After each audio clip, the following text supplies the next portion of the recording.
വരെ பார்க்க முடியும். അല്ലാത്തവർക്കൊന്നും ഒരു കുഴപ്പമില്ല. പാട്ടിക്ക് തമിഴ് അത്ര വശമില്ലല്ലേ? കണ്ണാ, എൻ പുരുഷൻ വന്ന് കോയമ്പത്തൂർകാരൻ. അതാ ഈ ലാക്കൽ മലയാളീസ് എല്ലാം എന്നെ പാട്ടി പാട്ടി എന്ന് കൂപ്പിടുന്നേ. ഞാൻ കൊല്ലത്തുള്ളതാ മോനെ. അപ്പോൾ കുറേ നാൾക്ക് ശേഷം കരിക്കിൻ്റെ ഒരു സീരീസ് ഇറങ്ങിയിട്ടുണ്ട്, ജാം. ആദ്യം പേരൊക്കെ കേട്ടപ്പോൾ ഞാൻ വിചാരിച്ചത് ഒരു കോമഡി സീരീസ് ആയിരിക്കും എന്നാണ്. പക്ഷേ ആദ്യത്തെ എപ്പിസോഡ് കണ്ടപ്പോഴേ മനസ്സിലായി ഹൊറർ സബ്ജക്റ്റ് കൂടി ഉണ്ടെന്ന്. കരിക്കിൻ്റെ ഇതിനു മുമ്പ് ഇറങ്ങിയ ത്രില്ലർ സീരീസ് ഒക്കെ നമ്മൾ ഡീറ്റെയിൽസും എക്സ്പ്ലനേഷനും ഒക്കെ ചെയ്തതാണ്. ഇതിലും ഒരു മിസ്റ്ററി മൂഡ് ഒക്കെ ക്രിയേറ്റ് ആകുന്നുണ്ട്. അപ്പോൾ ഇതിൻ്റെ ഡീറ്റെയിൽസ് ഒക്കെയാണ് ഇന്ന് നോക്കാൻ പോകുന്നത്. അപ്പോൾ നേരെ പോയേക്കാം.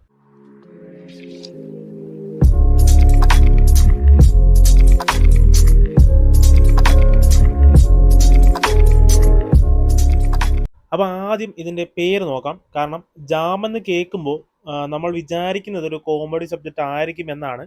പിന്നെ ഫസ്റ്റ് എപ്പിസോഡ് എൻഡ് ചെയ്യുമ്പോൾ ഹൊറർ സബ്ജക്റ്റ് ആണെന്ന് മനസ്സിലാവുമ്പോൾ കുറച്ച് പേർക്കെങ്കിലും മേ ബി ഒരു ചിന്ത വന്നേക്കാം, ജാമെന്ന് എന്തായിരിക്കും പേര് വരാനുള്ള കാരണം. ഫസ്റ്റ് എപ്പിസോഡ് ഒന്നുകൂടെ കണ്ടു നോക്കിയായിരുന്നു. അപ്പോൾ അവർ ഫസ്റ്റ് ടൈം ആ ഒരു ഫ്ലാറ്റിലേക്ക് കയറി വന്നു കഴിഞ്ഞ് ആ ഒരു ഡോറ് ജാം ആകുന്നുണ്ട്. അതിനുശേഷമാണ് കൃഷ്ണചന്ദ്രൻ അവരുടെ അടുത്തേക്ക് വരുന്നത്. പിന്നെ അവർ രണ്ടുപേരും ആ ഒരു ഫ്ലാറ്റിൽ പെട്ടുപോയി, അതായത് ജാമായി പോയി എന്നത് കൊണ്ടുകൂടിയായിരിക്കാം ജാം എന്ന് ഈ ഒരു സീരീസിന് പേര് കൊടുത്തത്. പിന്നെ ശരിക്കും എല്ലാവർക്കും വരുന്നൊരു ഡൗട്ടുണ്ട്, എന്തിനാണ് ഈ ഒരു സെക്യൂരിറ്റി, അതായത് കൃഷ്ണചന്ദ്രൻ്റെ ക്യാരക്ടർ എന്തിനാണ് ഇവരെ പേടിപ്പിക്കുന്നത്? അതിന് കാരണം തുടക്കം തന്നെ ഇവർ രണ്ടുപേരും വണ്ടി പാർക്ക് ചെയ്ത് കഴിഞ്ഞ് ഫ്ലാറ്റ് കാണുമ്പോൾ തന്നെ ലോലം പറയുന്നുണ്ട്, ഇത് മുകളിലോട്ട് കയറുന്നതിന് മുമ്പേ ഇതെല്ലാം കൂടെ ഇടിഞ്ഞു പൊളിഞ്ഞ് താഴെ വീഴുമല്ലോ എന്ന്. അതല്ലാതെ ഇവർ സെക്യൂരിറ്റിക്ക് എഴുതി കൊടുക്കുന്ന അഡ്രസ്സും തെറ്റാണല്ലോ. രണ്ടാമത്തെ എപ്പിസോഡിൽ ആ പാർട്ടിയായ കൊല്ലംകാരി പറയുന്നുണ്ട്, ആ സെക്യൂരിറ്റിക്ക് ഇഷ്ടമല്ലാത്ത എന്തോ മോൻ്റെ കൂട്ടുകാരെ ചെയ്തിട്ടുണ്ട് എന്ന്. കാരണം ഇതല്ലാതെ ഇവർ വേറൊന്നും അവിടെ ചെയ്തിട്ടില്ല. അപ്പോൾ ഇതൊക്കെ തന്നെ ആയിരിക്കും. പിന്നെ ഇവർ തുടക്കം തന്നെ ഫ്ലോർ മാറിയാണ് അങ്ങോട്ട് കയറിയത്. സെക്കൻഡ് എപ്പിസോഡിൽ ഇതേപോലൊരു സീനുണ്ട്. ഇവർ പേടിച്ചോടുമ്പോൾ ഇവർ ലൂപ്പിൽ കിടന്ന് കളിക്കുന്നൊരു സീനുണ്ടല്ലോ, ലോലം പറയത്തില്ലേ പ്രേതത്തിൻ്റെ ലൂപ്പിൽ പെട്ടുപോയിരിക്കുകയാണെന്ന്. ശരിക്കും രണ്ടും ഒന്ന് തന്നെയാണ്. ആദ്യം ഇവർ കയറുമ്പോൾ ഇതേപോലെ തന്നെയാണ് നാലാമത്തെ ഫ്ലോറിൽ കയറാനായിട്ട് കുറേ പ്രാവശ്യം ചിലപ്പോൾ കറങ്ങിയിട്ടുണ്ടാവും. പിന്നെ നാലാമത്തെ ഫ്ലോർ ആണെന്ന് പറഞ്ഞാൽ സെക്കൻഡ് ഫ്ലോറിൽ നിന്നിട്ടായിരിക്കും കൃഷ്ണചന്ദ്രനെ കണ്ടതും വീട്ടിലോട്ടൊക്കെ കയറിയതും. ആദ്യത്തെ എപ്പിസോഡിൽ ആദ്യം കയറുമ്പോൾ ഇതൊന്നും ശ്രദ്ധിച്ച് കാണത്തില്ല. 4ാം നിലയിൽ കയറുന്നതിന് പകരം സെക്കൻഡ് ഫ്ലോറിൽ തന്നെയാണ് 2 പ്രാവശ്യം കറങ്ങിയതും.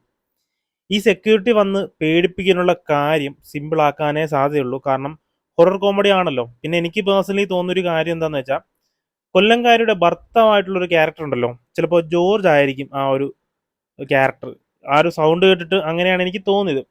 പിന്നെ ഇയാൾ സെക്യൂരിറ്റി ആണെന്ന് മനസ്സിലാകുന്നത് പാർട്ടിയെ കണ്ടതിന് ശേഷമാണ്, അവർ ആ കഥ പറഞ്ഞതിന് ശേഷമാണ്. പക്ഷേ അതിന് മുമ്പേ തന്നെ കുറച്ച് കാര്യങ്ങൾ നമുക്ക് മനസ്സിലാക്കി തരുന്നുണ്ട്. കാരണം ആദ്യ എപ്പിസോഡിൽ താഴെ പേരൊക്കെ കൊടുത്തിട്ടാണല്ലോ ഇങ്ങോട്ട് കയറിയത്, കാർ എവിടെയാണ് പാർക്ക് ചെയ്തത് എന്നൊക്കെ സെക്യൂരിറ്റി ചോദിക്കുന്ന സെയിം കാര്യങ്ങളൊക്കെ നമ്മളോട് ചോദിക്കുന്നുണ്ട്. പക്ഷെ നമുക്കത് ആ ഒരു ടൈമിൽ ക്ലിക്കാകത്തില്ല. ഇതെല്ലാം ഫസ്റ്റ് എപ്പിസോഡിൽ തന്നെയാണ് ചോദിക്കുന്നത്. അതുകൊണ്ട് തന്നെ സെക്കൻഡ് എപ്പിസോഡിൽ ഇയാളൊരു സെക്യൂരിറ്റി ആയിരുന്നു എന്ന് പറയുമ്പോൾ നല്ല രീതിയിലുള്ള കണക്ഷൻ തോന്നും. അപ്പോൾ നിങ്ങൾക്ക് എന്തൊക്കെയാണ് തോന്നിയത് ഈ ഒരു സീരീസിൽ, ഈ 2 പാർട്ടിൽ നിന്ന്? ഒന്ന് കമൻറ്റ് ചെയ്തേക്ക്. വീഡിയോ ഇഷ്ടപ്പെട്ടെങ്കിൽ ലൈക്ക് ചെയ്യുക, ഷെയർ ചെയ്യുക.